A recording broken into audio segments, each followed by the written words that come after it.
afternoon CRM colloquium speaker, Efim Zelmanov. It's not the first time that Efim has visited Ottawa. Many people in the audience know of his early work in Jordan theory, which revolutionized the field. In fact, McCrimmon in his recent book calls that the Russian Revolution. Even more people know about his work on the Burnside problem, which won him the Fields Medal. I was looking for something that I could say that nobody knew. Well, he's a good speaker, but I can give you a new proof. I think I'm the only one in this audience who was there when he was giving a talk using transparencies in a room which was equipped for computers and transparencies but had no blackboard, when suddenly the projector failed. And there was a long conversation between many Chinese interveners and nothing happened. So finally, Efim gave up and gave his talk without any transparencies, without any blackboard, just his voice and his hands. And it turned out to be one of the best talks I've ever heard. The other thing that many of you know is that he's a really nice guy.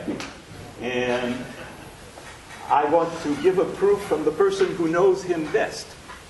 About a year ago, I had a conversation with his wife, and I said, Lenya, you should visit Ottawa. You've never been. And she said, well, maybe I go when Efim gives a talk. And I said, oh, well, that's easy. I'll invite him. She said, oh, he's busy. He turns down more invitations than he accepts. I said, oh, I know how to invite him in a way where I'm sure he will say yes. And, she looked at me as you look at a student who tells you he's proved the Riemann hypothesis. And I said, I'll invite him to give a talk for my retirement. And immediately she said, oh, he will go. So that to me is a proof of how nice he is. Without further ado, Efim will tell us about the asymptotic growth of finite groups and finite dimensional algebras. Well, thank you. It is true that I've been here many times at the invitation of Michel, and now we are talking about his retirement. I'm very curious to talk to him in 2 years, because somehow we have a lot of common interests. We react to the same things in the same way, so I'm very curious. Today I will talk about everything except Jordan algebras. Tomorrow I will talk about Jordan algebras.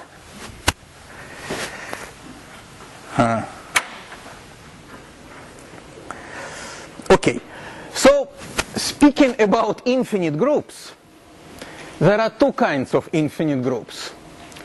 There are infinite groups that are hopelessly infinite, like all these monsters constructed in the combinatorial and geometric group theory. And there are infinite groups that, although they are infinite, they are still limits of finite. I'm talking about residually finite groups. So let G be a group, maybe an infinite group. It is said to be residually finite if there are sufficiently many homomorphisms onto finite groups so that these homomorphisms can distinguish between different elements. In other words, the intersection of kernels is trivial. Well, there is a notion of a Gromov-Hausdorff limit, and every group can be viewed as a geometric object. So from this point of view, it is indeed a limit of finite groups. Okay, now all these subgroups of finite index, since the intersection is trivial, can be viewed as a basis of a topology on G. So G becomes a topological group. And if this topology is complete, then we say that G is a profinite group. The other way to say it is that G is an inverse limit of finite groups. Well, the talk is called on asymptotic properties of finite groups and finite dimensional algebras. It means that we will study infinite families of finite groups. And usually there is an infinite group sitting behind the scene, And all these finite groups are just images of it. So in fact, we will study infinite groups, of course. We will discuss infinite groups. Now, if this topology is not complete, it's okay. We can consider the completion and we can embed G into this profinite completion. Now, if G is even not residually finite, we can consider the intersection of all subgroups of finite index, and if it is non-trivial, we can factor it out. Then the group will become residually finite, and we still can consider the completion.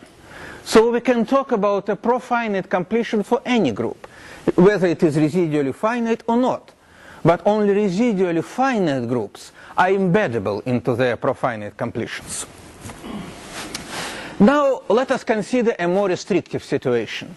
Suppose that a group G is approximated not by finite groups, but by finite p groups, where p is a fixed prime number. So the family of homomorphisms from this group G is some finite p groups, and the intersection of kernels is trivial. Then again, G becomes a topological group, and if it is complete, then G is said to be a pro-p group. In other words, G is an inverse limit of finite p groups. And for any group, we can consider its pro-p completion. So if it is residually p, then we consider the completion in this topology. If it is not residually p, we factor out the intersection of all normal subgroups of p power index, then it becomes residually p, and then we consider the completion. Let's consider some examples of pro-p groups. Let F sub m be the free group on m free generators.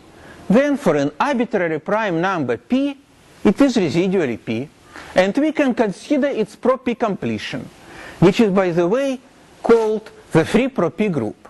And it really deserves this name, because an arbitrary mapping of the free generators x1, x2, and so on into an arbitrary pro-p group uniquely extends to a continuous homomorphism. Another example. Let lambda be a commutative, complete local Noetherian ring with a maximal ideal M such that the quotient ring is a finite field of characteristic P. Then we can consider all invertible n by n matrices over that ring lambda, and in particular those of them that are equal to the identity matrix modulo the maximal ideal M. It means that all diagonal elements lie in 1 plus M, and all off-diagonal elements lie in M. This is the so-called congruent subgroup, and it is a pro-p group. Okay, since we are talking about infinite groups, let us consider some basic problems concerning infinite groups. Historically, maybe the first of them was the Burnside problem. The problem is what makes a group finite.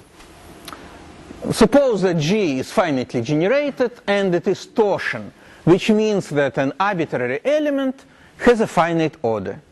Does it imply that the group is finite? And another question of the same type, but with stronger restrictions. The group G is still finitely generated, but now we demand that orders of all elements be uniformly bounded from above.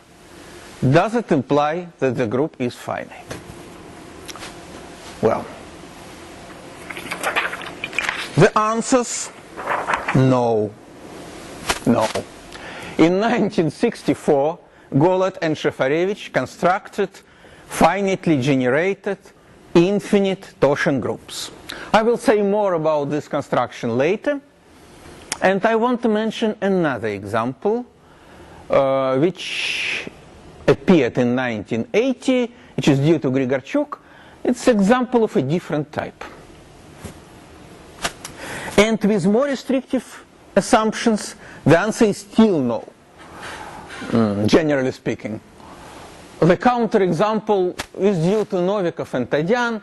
It appeared in 1968, However, if we talk about residually finite groups, then the answer is yes. That's the so-called restricted Burnside problem, which has already been mentioned by Michel. Now, let's talk about another big problem concerning infinite groups. It's about growth. Suppose that our group is finitely generated, and just for convenience, we assume that the generating set is symmetric and contains the identity element. If it's not, then just add the identity and all inverses. Then we consider the set of all products of length n. This is a finite set, because in a finite alphabet there are finitely many words of given length. And the then we get an increasing chain of these finite subsets. The union is the whole group. And we can discuss how fast the orders of these finite subsets grow. In early 70s, Milner formulated two important problems concerning this growth, rate of growth. The first problem: is it true that that a group has a polynomial growth? Polynomial growth means that there exists a polynomial bound for orders of all these finite subsets. So is it true that a group has a polynomial growth if and only if it has a subgroup of finite index which is nilpotent? Well, and the second problem is do there exist groups of intermediate growth? So groups where this sequence grows faster than any polynomial and slower than any exponential. By the way, my definition looks as though it depends on the choice of the generating system. It depends, but then there is a fairly flexible notion of asymptotic equivalence of functions. And if you choose another generating system, the corresponding growth functions will be asymptotically equivalent. And for example, having a bound as a polynomial of degree n, it is the same for asymptotically equivalent functions. The coefficients of the polynomial may change, but the degree won't. So two big problems. In a way, it comes from geometry, because if you have a Riemannian manifold, then you can discuss with a fixed center and discuss how fast the volumes grow, and that's a geometric characteristic. And then you can discuss this growth in the fundamental group, which is topological characteristic, and the types of growth are the same. Okay, the answer to the question is yes. It was proved in 1980 by Gromov, and the proof was extremely influential. The proof maybe was more important and interesting than the result, because that was the beginning of the geometric group theory, the powerful display of geometric methods in group theory. Very recently, a different proof appeared, really different proof, because it does not use the fifth Hilbert's problem. This is due to Bruce Kleiner. It would be a tragedy if that proof appeared before Gromov's proof.